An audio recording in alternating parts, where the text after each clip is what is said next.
Monolog kita kali ini masih tentang Jokowi and the family, tentang Kaesang, tentang Bobi Nasution, tentang Gibran, dan tentang Undang-Undang RUU perampasan aset. Saya berkali-kali mendengar Pak Jokowi terkesan sangat ingin Undang-Undang perampasan aset segera disahkan oleh DPR. Dan bagi saya, ini adalah lelucon yang sebetulnya tidak lucu. Karena Pak Jokowi saat ini sebagai presiden memiliki 50% hak untuk mengesahkan undang-undang.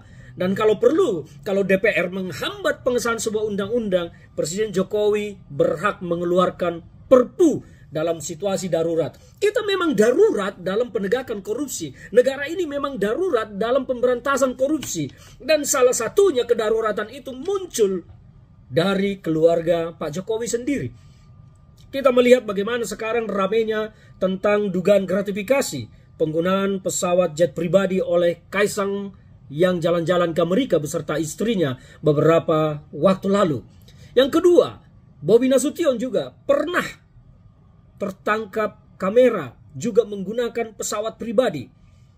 Selain soal pesawat pribadi, Bobi juga pernah tersangkut tentang dugaan penyimpangan APBD atas proyek pemasangan lampu jalan di kota Medan yang ramai disebut lampu pocong. Tetapi akhirnya kasus tersebut selesai begitu saja ketika kontraktor disuruh mengembalikan uang. Padahal pidana tidak seperti itu.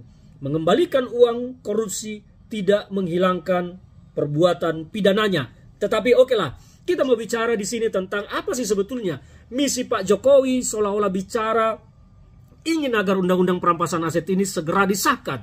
Kalau saja undang-undang perampasan aset ini segera disahkan dan Kaesang nanti atas pemeriksaan yang dilakukan oleh KPK, kalau jadi diperiksa KPK, saya pun pesimis pemeriksaan yang dilakukan KPK itu hanya nanti kalaupun terjadi itu hanya, kalau kata orang Medan adalah ece-ece.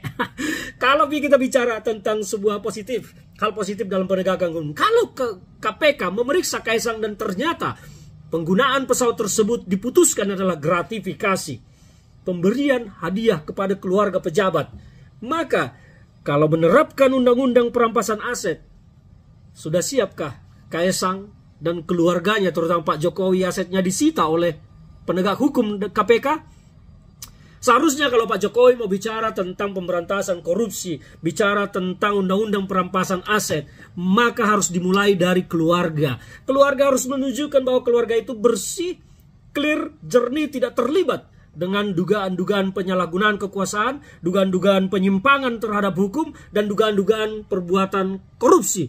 Tapi sekarang semua publik melihat bagaimana Kaesang sampai hari ini tidak memberikan klarifikasi atas penggunaan pesawat jet pribadi yang digunakan oleh dirinya, yang diduga adalah milik salah satu instrumen pedagang jualan online yang bernaung di bawah Sea Group Singapura. Dan di KPK Singapura pun ini telah dilaporkan. Kenapa mulut Kaesang diam terhadap ini? Kenapa sampai sekarang juga Jokowi tidak memberikan komentar terhadap ini? Seharusnya kalau Jokowi memang mencintai pemberantasan korupsi dan benci dengan perilaku koruptif, maka Jokowi sudah harus bicara di depan publik terkait dengan penggunaan pesawat jet tersebut dan mengundurkan diri secara malu. Tapi apa yang terjadi?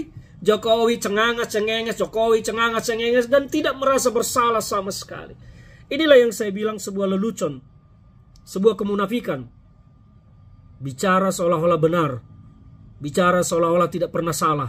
Ternyata di rumah sendiri ada Kaesang, ada Bobi yang tidak bisa dibersihkan namanya oleh Jokowi dari dugaan-dugaan penyimpangan yang ada.